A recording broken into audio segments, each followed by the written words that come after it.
पार्टियां हैं ना, अलग अलग पार्टियां हैं, तो कुछ सोच में अलग अलग बात आना स्वाभाविक है ना।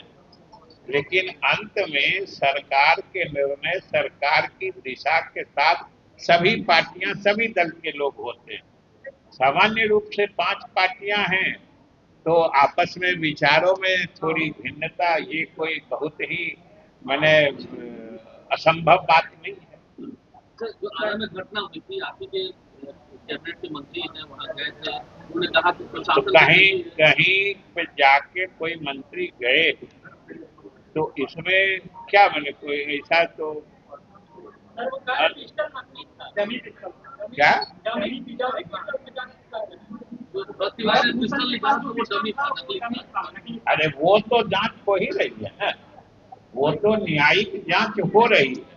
और हम तो सभी लोगों को कहेंगे, और आप मीडिया के साथियों को भी कहेंगे, कि जो लोग भी आपको कुछ सूचना देते हैं उस घटना के संबंध में, उन सभी सूचनाओं को आप उस न्यायिक आयोग तक जरूर पहुंचा दें, क्योंकि सरकार ने बहुत ही स्पष्टता से कहा है कि इसमें जो भी दोषी हो जाए होंगे, सरकार किसी को बख्शने नहीं जा रही है। उसमें जांच हो रही है, न्यायिक जांच हो रही है। न्यायमूर्ति, उच्च न्यायालय के न्यायमूर्ति जांच कर रहे हैं, उनका रिपोर्ट आ जाएगा।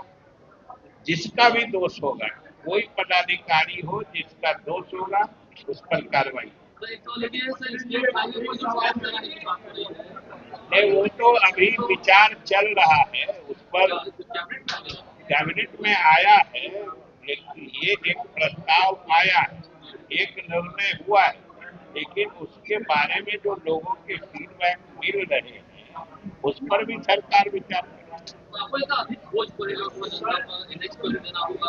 नहीं नहीं, तो सवाल है कि कहीं पर भी टैक्स लगता है तो कुछ तो जनता पे पड़ता है, लेकिन बिना टैक्स के भी सरकार का काम नहीं चलता है।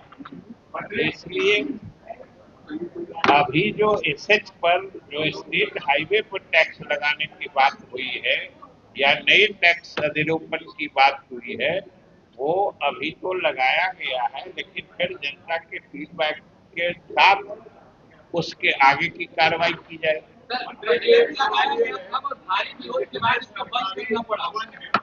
सबको लोग अपने जन सुनवाई में तो हम सुने हैं, कार्रवाई कर रहे हैं, इसके अलावा क्या सुनना चाहते हैं?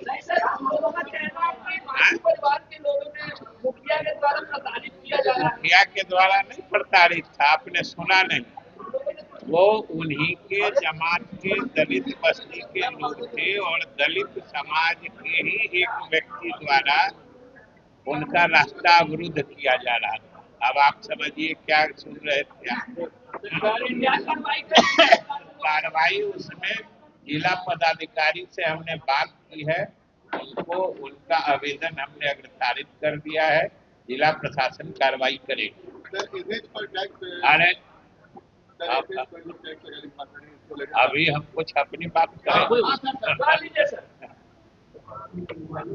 अरे आज वहाँ पर बात हो रही थी, आज सबसे बड़ी बात है कि शहीद पीर अली की शहादत, शहीद पीर अली का शहादत दिवस है, और वो बिहार के बहुत शुरुआती जमाने के स्वतंत्रता सेनानी, जो जिनको 1857 में अंग्रेजी हुकूमत ने फांसी की सजा दी, और वो ऐसे देशभक्त थे सच्चे कि अंग्रेजों ने उनको एक लालच भी दिया कि अगर तुम अपने साथियों का नाम बता दो तो तुमको हम लोग छोड़ देंगे, लेकिन उन्होंने मृत्यु को गले लगाया, लेकिन देशद्रोह का काम नहीं किया, अपने साथियों का नाम नहीं बताया। वो इतने बड़े देशभक्त थे। इसलिए सबसे पहले आज का दिन तो बिहार और पूरे देश के लोगों को शहीद पीर अली जी को याद करने का दिन है। इसलिए हम सब लोग उनके प्रति अभी श्रद्धांजलि अर्पित करके आए हैं और वहीं पर बात हो रही थी तो हमने कहा था कि यहाँ हम लोग बात करें। अब बोलिए क्या करें? सर मुख्यमंत्री नहीं पहुंचे थे वहाँ, क्या बीजेपी मुख्यमंत्री कई बार अभी पिछले दूसरे कार्यक्रम में भी ये तो जब जो उपलब्ध होते हैं पहुंचते हैं। ऐसा ऐसा तो कुछ है नहीं कि हर एक कार्यक्रम में मुख्यमंत्री या हर एक कार्यक्रम में हम ही जाते हैं। जिस दिन हम उपलब्ध रहते हैं हम चले जाते हैं, मुख्यमंत्री जी उपलब्ध रहते हैं वो स्वयं जाते हैं। उनकी अनुपलब्धता रहती है तो हमको या किसी दूसरे मंत्री को भी अधिकृत करते हैं। ये तो सामान्य परंपरा। अच्छा सर आपके अलायंस में जीतन मांझी हो या चिराग पासवान हो, दोनों के बयान जिस तरह आपस में टकरा रहे हैं, क्या आमना सामना हो रहा है? क्या ये प्रावधान में है जो भी विधायक हो मंत्री हो वो अपने बंगले का अपने पार्टी के कलर के हिसाब से मैंने अमूमन तो सरकारी मकान को किसी पार्टी के कलर में रंगना नहीं चाहिए। सरकारी मकान है, अपने पार्टी का झंडा लगा देना चाहिए। मेरे ख्याल से इससे बचना चाहिए। बिहार एनडीए की बैठक बुलाई गई है। बिहार के एनडीए के विभिन्न जो पार्टी है, पांचों पार्टियां हैं, उनके जिलाध्यक्षों की बैठक 10 तारीख को मुख्यमंत्री जी ने बुलाई है। उनके आवास पर बैठक होगी। उसमें सभी पार्टी के सभी जिलों के अध्यक्ष रहेंगे और सरकार के मंत्रीगण रहेंगे। सरकार के कामकाज के बारे में पार्टी के पदाधिकारियों से फीडबैक लिया जाएगा। अगर उनकी समस्याएं होगी तो निराकरण किया जाएगा। सरकार के कार्यशैली के बारे में उनके कुछ सुझाव परामर्श होंगे तो सरकार उस पर विचार करेगी। इसी के लिए बाईपोल होना है सर, बाईपोल होना है, प्रशांत किशोर ने उम्मीदवारी पेश कर रहे हैं। उम्मीदवारी तो किसी की होगी तो इस पर तो कोई रोक है नहीं। ये तो सामान्य सी बात है। आप लोगों में से भी किसी को मन हो तो उम्मीदवार बन सकते हैं। ये आपको इस न्यूज में क्या खासियत लग रही है तो बताइए। उपचुनाव होने वाला है और कोई व्यक्ति अगर उम्मीदवार बन रहा है तो आपके लिए ये प्रश्न क्यों बनता है? आपके लिए ये प्रश्न क्यों बनता है?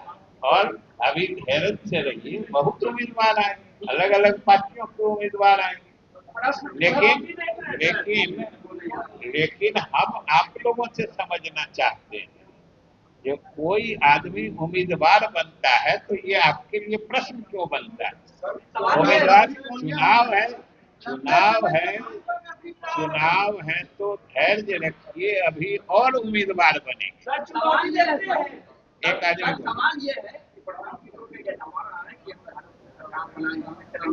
क्या क्या क्या क्या क्या क्या उनके द्वारा ये पहला दावा किया जा रहा है?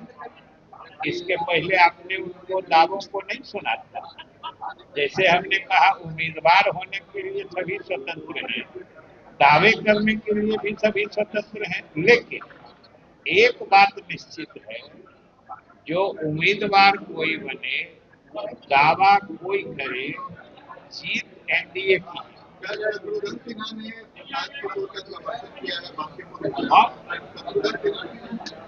हमने क्या कहा कि उम्मीदवार कोई बने, समर्थन कोई किसी को दे, जीतेगा एनडीए का उम्मीदवार। हो गया।